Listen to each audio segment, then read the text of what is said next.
Boss is back. కొత్తగా ఉంది physique. పూర్తి వివరాలకు చదవండి రేపటి సాక్షి హైదరాబాద్ ఎడిషన్. కాసేపట్లో మహారాష్ట్ర, జార్ఖండ్ ఎన్నికల ఫలితాల లెక్కింపు. 2 రాష్ట్రాల కౌంటింగ్ కు ఏర్పాట్లు పూర్తి. ప్రకాశం జిల్లా ఎర్రగొండపాలెంలో దారుణం. శివపురంలో వైఎస్ఆర్సీపీ నేత వల్లెల ఈశ్వర్రెడ్డిపై ప్రత్యర్థుల దాడి. నర్సరావుపేట ప్రభుత్వాసుపత్రికి బాధితుడిని పరామర్శించిన ఎమ్మెల్యే చంద్రశేఖర్. తిరుపతి జాతీయ సంస్కృత యూనివర్సిటీలో డ్రగ్స్ కలకలం. ఒడిశా నుండి 20 గంజాయి ప్యాకెట్లను క్యాంపస్ కు తీసుకొచ్చిన శతపథి. చంద్రబాబు ఎల్లో బ్యాచ్ రోజు విషం చిమ్ముతోంది. జగన్ వ్యక్తిత్వ హననాన్ని చేసే కుట్రలని పేర్ని నాని ఫైర్. తిరుపతి కలెక్టరేట్ ఎదుట వాలంటీర్ల నిరసన. కూటమి ప్రభుత్వం మాకు తీరని అన్యాయం చేసిందని ఆవేదన. విజయవాడ కృష్ణలంకలో వామపక్షాల ఆందోళన. వైన్ షాప్ బోర్డును తగలబెట్టి నిరసన. జనావాసాల మధ్య మద్యం షాపుల ఏర్పాటుపై అభ్యంతరం. పల్నాడు జిల్లా పిడుగురాళ్లలో ఫ్లెక్సీల ఏర్పాటులో ఉద్రిక్తత. వైఎస్ఆర్, వైఎస్ జగన్ ఫోటోలు ఉన్న ఫ్లెక్సీలను తొలగించిన మున్సిపల్ సిబ్బంది.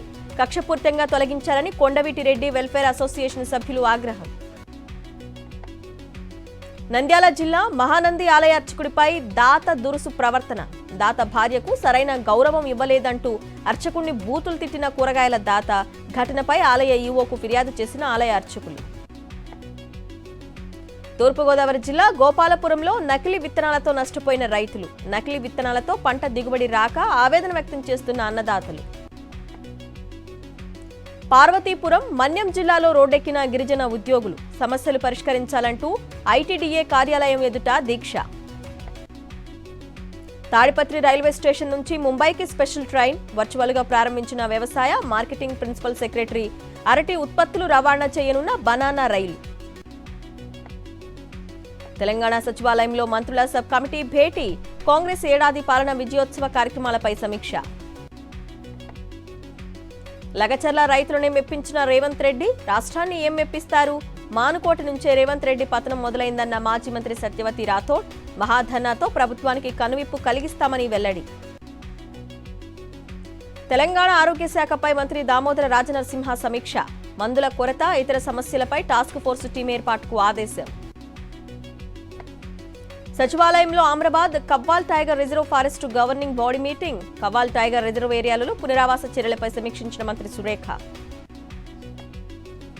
లగచర్లలో కాంగ్రెస్ నిజ నిర్ధారణ కమిటీ పర్యటన. ప్రభుత్వాధికారులపై దాడి ఘటన వివరాల సేకరణ. హైదరాబాద్లో ది సబర్మతి రిపోర్ట్ మూవీని వీక్షించిన కేంద్ర మంత్రి బండి సంజయ్. కాంగ్రెస్ కుట్రను బట్టబయలు చేసిన సినిమా ది సబర్మతి రిపోర్ట్ అని కామెంట్.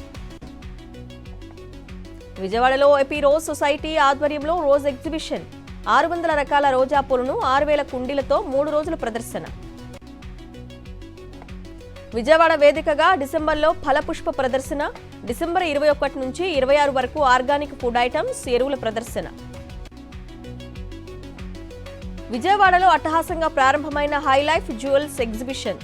నవంబర్ 24 వరకు గోల్డ్ అండ్ డైమండ్ జ్యువెలరీ ప్రదర్శన. బద్వేలులో త్వరలో నీటి సంఘం ఎన్నికలకు సిద్ధం కావాలంటూ వైఎస్ఆర్సీపీ శ్రేణులకు ఎమ్మెల్సీ డీసీ గోవిందరెడ్డి పిలుపు. పల్నాడు జిల్లాలో చోరీలకు పాల్పడుతున్న ముఠా అరెస్టు. 9 మంది నుంచి 25 లక్షల విలువ చేసే వస్తువులు స్వాధీనం. నాగర్ కర్నూలు జిల్లాలో ధాన్యం కొనుగోలులో బయటపడ్డ అవకతవకలు. పట్టణంలో అనుమతి లేని రైస్ మిల్లులకు ధాన్యం తరలిస్తున్న అధికారులు. బాధ్యులపై చర్యలు చేపట్టిన కలెక్టర్. ఐకేపీ ఉద్యోగి సస్పెన్షన్. సీఎం రేవంత్ రెడ్డిపై భగ్గుమంటున్న బీజేపీ శ్రేణులు. ప్రధాని మోదీ, కిషన్ రెడ్డిపై రేవంత్ వ్యాఖ్యలపై మండిపాటు. దేవరకొండలో సీఎం రేవంత్ రెడ్డి దిష్టిబొమ్మ దగ్ధం. హైదరాబాద్ పాత బస్తీలో ఏసీబీ దాడులు. 15,000 లంచం తీసుకుంటూ పట్టుబడ్డ ఎస్ఐ, కానిస్టేబుల్. హైదరాబాద్లో జీహెచ్ఎంసీ మేయర్ విజయలక్ష్మి పర్యటన. నగరంలోని పలు హోటళ్లు, రెస్టారెంట్లలో తనిఖీలు. నాణ్యతా ప్రమాణాలు పాటించని నిర్వాహకులపై ఆగ్రహం. వనపర్తి కస్తూర్బా గాంధీ బాలికల విద్యాలయాన్ని సందర్శించిన కలెక్టర్. విద్యార్థులతో కలిసి భోజనం చేసిన ఆదర్శ సురభి. సంగారెడ్డి జిల్లాలో బీఆర్ఎస్ నేత నాగభూషణం అరెస్టు. ఫోర్జరీ కేసు నమోదు. రిమాండ్కు తరలింపు. మంచిర్యాల జిల్లా కాశీపేటలో విజృంభిస్తున్న విష జ్వరాలు. సీజనల్ వ్యాధుల కారణంగా ఆసుపత్రులకు క్యూ కడుతున్న మామిడిగూడెం ప్రజలు. మెదక్ జిల్లా అల్లాదుర్గం మండలం రాంపూర్లో రైతుల ధర్నా, ధాన్యం కొనుగోలులో రైసు మిల్లుల తీరుపై ఆగ్రహం, బస్తాకు 5 కిలోల తరుగు తీస్తున్నారంటూ ఆవేదన. పెద్దపల్లి జిల్లాలో ఇసుక అక్రమ రవాణాపై విజిలెన్స్ అధికారుల దాడులు, అక్రమంగా ఇసుక తరలిస్తున్న లారీలు పట్టుకున్న అధికారులు. హనుమకొండ జిల్లా కమలాపూర్లో ఓ ఇంట్లో పేలిన గ్యాస్ సిలిండర్, ఇంట్లో ఎవరూ లేకపోవడంతో తప్పిన ప్రాణ నష్టం. ఆదిలాబాద్లో ప్రతీకార హత్య కుట్ర భగ్నం, 9 మంది సభ్యుల ముఠా అరెస్ట్, 4 పిస్టల్స్, 8 మ్యాగజైన్స్, 18 రౌండ్ల బుల్లెట్లు స్వాధీనం. మహబూబాబాద్ జిల్లా డోర్నకల్లో అంతర్జిల్లా దొంగల ముఠా అరెస్ట్, 18 మోటార్లు, ఆటోను స్వాధీనం చేసుకున్న పోలీసులు. ప్రధాని మోదీ చైర్మన్ గా ఇంటర్ స్టేట్ కౌన్సిల్ పునర్నిర్మాణం, స్టాండింగ్ కమిటీ చైర్మన్ గా అమిత్ షా, శాశ్వత ఆహ్వానితుడిగా కిషన్ రెడ్డి నియామకం, కేంద్ర రాష్ట్రాల మధ్య సహకారంలో కీలక పాత్ర వహించనున్న కౌన్సిల్.